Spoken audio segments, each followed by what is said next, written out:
रात के 8:30 बज चुके हैं और आपके साथ मैं हूं नलिनी पांडे। हमारा खास कार्यक्रम आप देख रहे हैं सीमा के मिस्ट्री में एटीएस की एंट्री, जिसमें बात होगी सीमा हैदर की। सबसे पहले चलिए देखते हैं आज की 5 बड़े अपडेट क्या कुछ है सीमा गुलाम हैदर से जुड़े हुए। पहला अपडेट जल्दी से आपको बता दें कि एटीएस ने शुरू कर दी है सीमा मामले की जांच। दूसरा अपडेट है सीमा सचिन से एटीएस की पूछताछ शुरू हो चुकी है। तीसरा अपडेट आपको बता दें गुप्त ठिकाने पर एटीएस कर रही है सीमा से पूछताछ। और चौथा अपडेट एटीएस ने पुलिस से उस बयान की कॉपी भी ले ली है जो सीमा ने नोएडा पुलिस को दी थी। पांचवा अपडेट सीमा के डॉक्यूमेंट कॉल डिटेल परिवार की जांच की जा रही है, अब सीमा के भी और सचिन के भी।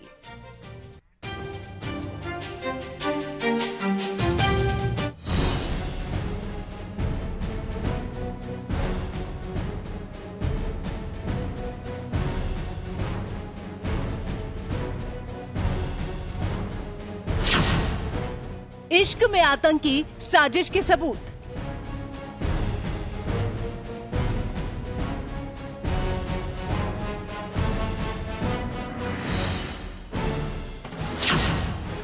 सीमा का सच्चा प्यार या जासूसी का जाल।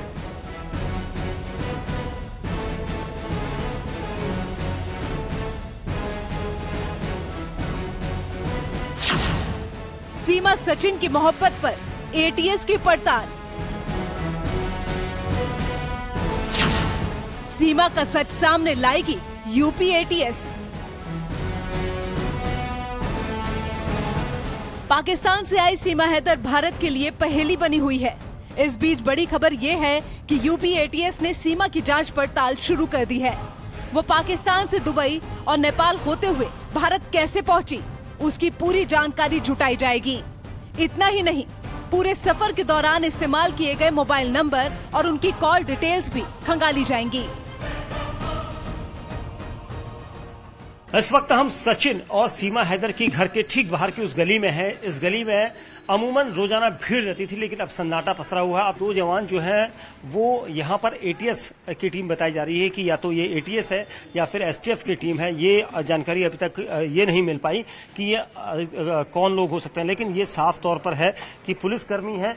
और ये वजह इसलिए यहाँ पर सामने आई है, ये पुलिसकर्मी इसलिए दिखाई दे रहे हैं क्योंकि यहाँ पर जांच को लेकर काफी सवाल उठ रहे थे कि यहाँ पर जांच टीम है, क्योंकि दूर दूर तक आपको यहाँ पर तस्वीरों में दिखाई देगी भीड़ आज बिल्कुल नहीं है, लेकिन यहाँ पर टीमें जांच के लिए पहुंची हैं। ये टीम के जो नुमाइंदे हैं वो बाहर खड़े हैं ताकि यहाँ पर लोगों की भीड़ ना हो, क्योंकि सीमा हैदर जिस तरह से पाकिस्तान से आई है, पाकिस्तान से आने के बाद वहां से आने के बाद से ही लगातार सवाल जवाब हो रहे थे और इसी वजह से उसके जितने भी बयानबाजी आ रही थी उसको लेकर जांच की जा रही थी। और जांच करने के बाद से टीमें जो हैं अब यहाँ पर जो पहुंची हैं वो सिर्फ ये जांच करने के लिए कि आखिर किस तरह के बयान रहेंगे। और इसी वजह से जो टीम के लोग हैं दूसरे वो यहाँ पर नहीं यहाँ पर नहीं देना चाहते, और इसी वजह से यहाँ पर इस वक्त जो पुलिस टीम पहुंची है सादी वर्दी में, आप देख सकते हैं। ये कहा जा रहा है कि एटीएस या एसटीएफ में से एक टीम है। दरअसल पहले नोएडा पुलिस सीमा हैदर मामले की जांच कर रही थी, लेकिन साजिश का शक लगातार हो रहा था, जिसके बाद मामले की जांच एंटी टेररिस्ट स्क्वाड को सौंपी गई है। अपनी जांच में एटीएस सीमा हैदर के इंडिया आने के पूरे रूट की जांच करेगी। इसके अलावा सीमा हैदर के परिवार की जानकारी जुटाई जाएगी। साथ ही सफर में इस्तेमाल मोबाइल नंबर्स और उनकी कॉल डिटेल खंगाली जाएंगी। मोहब्बत के लिए सरहद पार कर पाकिस्तान से हिंदुस्तान आई सीमा ने मीडिया की खूब सुर्खियां बटोरी। सचिन और सीमा की प्रेम कहानी के चर्चे भारत ही नहीं बल्कि पाकिस्तान में भी खूब हुए। आसपास ही नहीं, दूर दराज से लोग इस पाकिस्तानी बहू से मिलने और देखने आए। सब लोग कह रहे हैं गायब हो चुकी है। किसी ने ये भी पूछा है कि गायब क्यों हुई है। किसी ने उनके घर वालों के बारे में पूछा है कि आज तक उन्होंने खाना खाया है नहीं खाया है। वो नौकरी करने वाले हैं, उनके पिताजी पेड़ बेचते हैं, ऐसा नहीं कि बहुत बड़े पैसे वाले हैं। दूर दराज से लोग आ रहे हैं और आप लोग नहीं चाहते कि अब सीमा मिले। सीमा का कहना यही है कि उसने जो मीडिया पे आज से 4-5 दिन पहले लगातार 17 घंटा उसने लगातार डिबेट दिया। सबको ऐसा कोई नहीं है जिसको उसने जवाब जो क्वेश्चन किए उसके आंसर उसने नहीं दिए, सबके दिए उसने। अब उसका गले में थोड़ा इन्फेक्शन होने के कारण वो घर से नहीं निकल रही है। क्या यहाँ पर एटीएस की जांच के लिए कोई टीम यहाँ पर पहुंची है? वो तो चल ही रही है। देखो जांच चल रही है, वो हम नहीं बता सकते, वो तो अधिकारी लोगों को पता होगी। यूं तो सीमा को हिंदुस्तान में खूब प्यार मिल रहा था, लेकिन जिस तरह से सीमा को लेकर सवाल उठ रहे थे, लोग शक कर रहे थे, वो भी वाजिब है। एटीएस भी अब इन सवालों के जवाब तलाश रही है कि एक 5वीं पास सीमा कैसे सरहद पार कर गई। सीमा ने 4 मोबाइल फोन क्यों रखे थे? 6 पासपोर्ट रखने की आखिर क्या जरूरत थी? और नोएडा में रहने के बावजूद भी एजेंसियों को इसकी भनक कैसे नहीं लगी? ऐसे कई सवाल हैं जो इस लव स्टोरी से इतर सीमा को शक के दायरे में खड़ा करते हैं। यही वजह है कि एटीएस को अब इन सवालों का जवाब तलाशने की जिम्मेदारी दी गई है। साथ ही सीमा का सच हिंदुस्तान के सामने भी लाया जाएगा। एटीएस सूत्रों की माने तो एजेंसी अपनी जांच में सीमा हैदर नेपाल के रास्ते भारत में घुसी थी। नेपाल में भी सीमा हैदर के ट्रैवलिंग रूट की जांच होगी। नेपाल के जिस होटल में सीमा रुकी उसकी भी जांच होगी। काठमांडू में सीमा सचिन 7 दिन तक साथ रुके थे। जहां सीमा सचिन साथ रहे उस होटल की भी जांच होगी। जिन लोगों ने भारत में सीमा की एंट्री कराई उनकी भी तलाश। इसके अलावा भी कई सवाल हैं जिनके जवाब खुफिया एजेंसियों को अब तक नहीं मिले हैं। इन्हीं सवालों के जवाब ढूंढने के लिए यूपी एटीएस ने जांच पड़ताल शुरू कर दी है। इस वक्त हम ग्रेटर नोएडा के रबुपुरा के उसी घर में मौजूद हैं जहां पर सचिन और सीमा रह रहे थे। और आपको बता दें, कुछ देर पहले यहां से यूपी एटीएस सचिन, सीमा और पिता नेत्रपाल को यहां से पूछताछ के लिए ले गई है। हालांकि कहां ले गई ये अभी तक स्पष्ट नहीं है, लेकिन अब तीनों से पूछताछ करें। जिस तरीके से सुबह खबरें आई, यूपी एटीएस अब इसकी जांच करेगी, लिहाजा यूपी एटीएस तीनों को पूछताछ के लिए ले गई है। फिलहाल आपको बता दें कि सचिन और सीमा और नेत्रपाल से अब ये पूछताछ होगी। सचिन और सीमा पहली बार काठमांडू में मिले थे, नेपाल में 7 दिन एक साथ रहे थे, लिहाजा उस वक्त सचिन के साथ कोई मौजूद था या नहीं, इसकी भी जांच पड़ताल की जाएगी। तमाम सीसीटीवी भी खंगाले जाएंगे। यहां पर नोएडा पुलिस ने पाकिस्तान हाई कमीशन में सीमा के जो आइडेंटिटी कार्ड है उसको भी वेरीफाई के लिए भेजा है। पूरी तरीके से अब शिकंजा कसा जा रहा है, तफ्तीश तेज कर दी गई है और जानने की कोशिश की जा रही है कि वाकई क्या प्यार में आई थी या कोई एजेंट है। सीमा हैदर पाकिस्तान से दुबई और फिर वाया नेपाल भारत कैसे आई? इस दौरान वो किन लोगों के संपर्क में आई, उसकी पूरी जानकारी जुटाई जाएगी। साथ ही यूपी एटीएस सीमा के सभी परिजनों की कुंडली भी निकलवाएगी।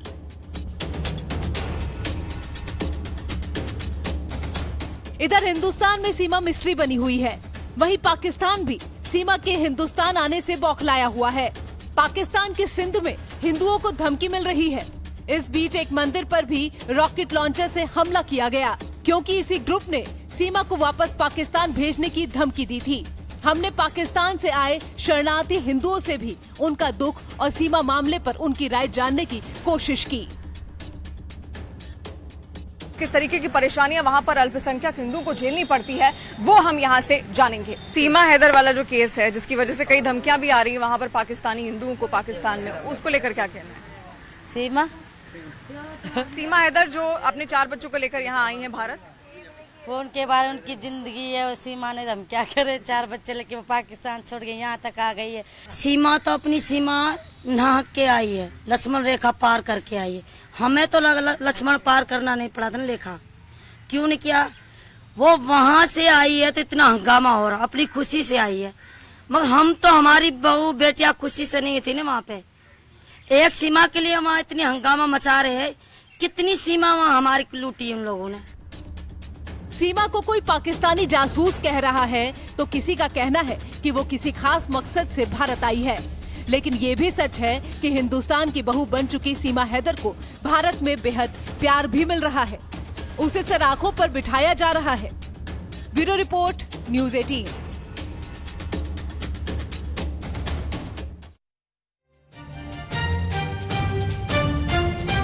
और चलिए अब आपको सीमा हैदर की पूरी कुंडली बता देते हैं। आपको बताते हैं कि भाई और चाचा ऐसा क्या करते हैं कि सीमा के जासूस होने का शक और ज्यादा गहरा हो जाता है। पूरा नाम सीमा गुलाब हैदर, उम्र है 27 साल, पाकिस्तान के कराची की रहने वाली है। गुनाह क्या है सीमा का? भारत में अवैध घुसपैठ करना। शादी की बात करें तो 2014 में सीमा की पहली शादी हुई थी। सीमा और गुलाम के 4 बच्चे हैं जिन्हें वो साथ लेकर भारत आई।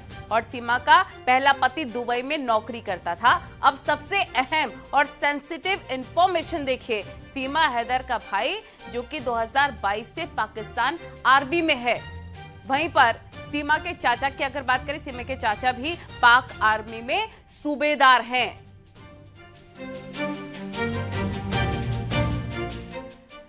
तो पूछताछ में जुटी एटीएस को कई ऐसे सवाल हैं जो कि परेशान कर रहे हैं, कई ऐसे सवाल हैं जिनका जवाब ना तो सीमा दे पा रही है ना ही सचिन। चलिए अब देखते हैं वो कौन से सवाल हैं जिनके चक्रव्यूह में सीमा फंसी हुई है और कौन से वो सवाल हैं जिनका जवाब एटीएस तलाश रही है।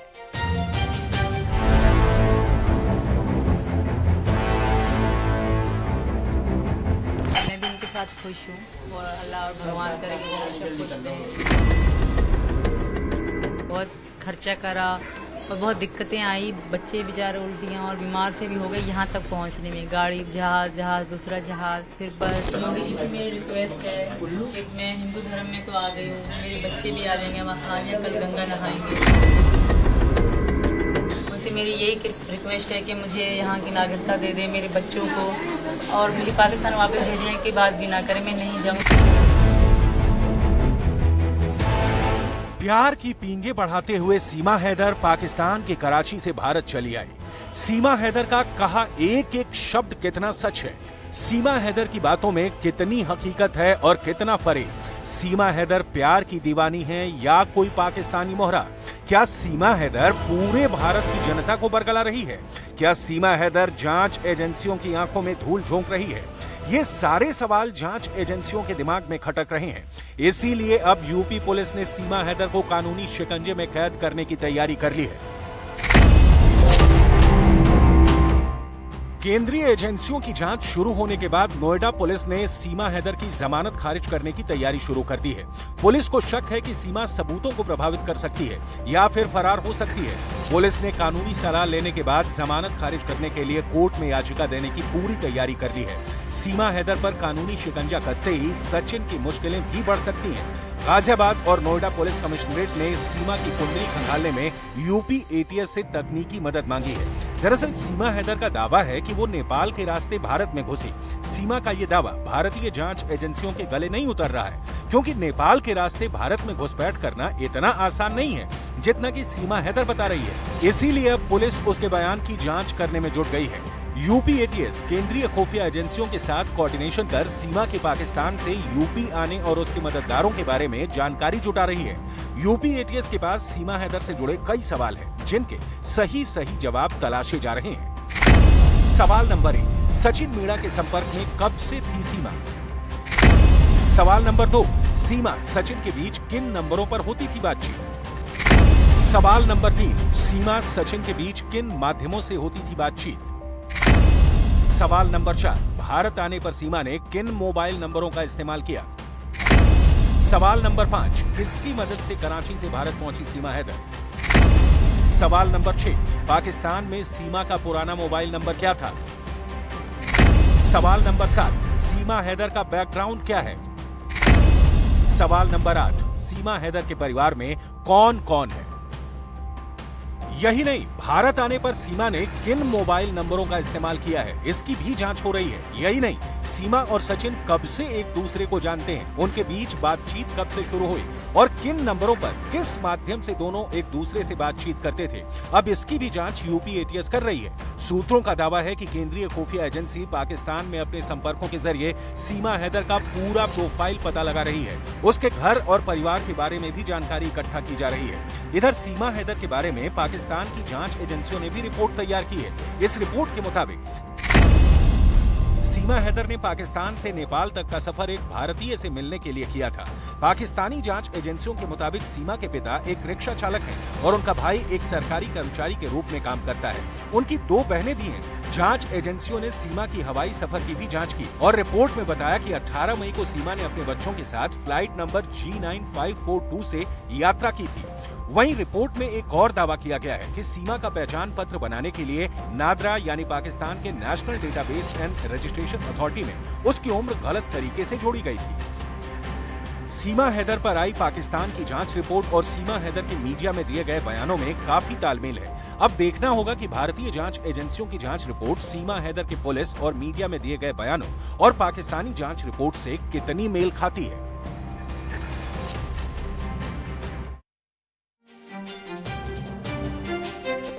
सीमा के हिंदुस्तान आने से पाकिस्तान बौखलाया हुआ है। पाकिस्तानियों के दर्द की वजह है सीमा का हिंदू धर्म अपना लेना। चंद दिन पहले पाकिस्तानी डाकुओं ने सीमा को वापस भेजने की धमकी दी थी और अब पाकिस्तान में अल्पसंख्यक हिंदुओं पर अत्याचार शुरू हो गया है। हिंदुओं के मंदिरों को निशाना बनाया जा रहा है। देखिए,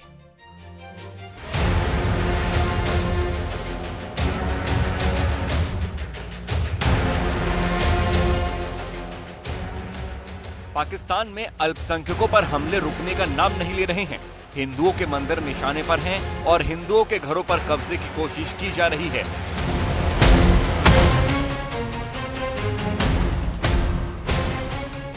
पाकिस्तान के दक्षिणी सिंध प्रांत में डकैतों के एक गिरोह ने एक मंदिर पर रॉकेट लॉन्चरों से हमला कर दिया। जानकारी के मुताबिक हमलावरों ने सिंध प्रांत के काशमोर इलाके में एक मंदिर को निशाना बनाया है। इस दौरान अल्पसंख्यक समुदाय के लोगों के घरों पर भी गोलियां बरसाई गईं। गनीमत ये रही कि रॉकेट लॉन्चर तकनीकी खराबी के चलते फेल हो गया, जिससे किसी तरह के जानमाल को कोई नुकसान नहीं पहुंचा।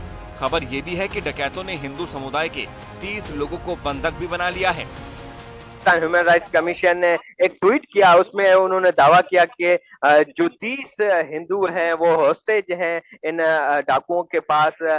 तो फिर उसमें ये भी बताया उन्होंने, HRCP ने ट्वीट में ये भी कहा कि जो मंदिर पे हमला हुआ है उसकी भी उन्होंने कंडेम किया और गवर्नमेंट ऑफिशियल से नोटिस लेने का भी उन्होंने अपील की। जब काशमोर कंदकोट के SSP इरफान सैमो ने नेतृत्व में एक टीम घटनास्थल पर पहुंची तो दहशतगर्द अंधाधुंध गोलीबारी करते हुए भाग निकले। पुलिस अधिकारी ने बताया कि हमले में 8 से 10 बंदूकधारी शामिल थे। डकैतों के दागे गए रॉकेट लॉन्चर का निशाना चूक गया था, जिससे कोई जानमाल का नुकसान नहीं हुआ। हिंदू समुदाय के लोगों को हम भरोसा दिलाते हैं कि उनकी सुरक्षा की जाएगी। पाकिस्तान के मानव अधिकार आयोग ने सिंध के काशमोर और घोटकी जिलों में बिगड़ती कानून व्यवस्था पर चिंता जाहिर की है। काशमोर में बड़ी संख्या में हिंदू आबादी है, ऐसे में हमले के बाद से लोगों में डर का माहौल है।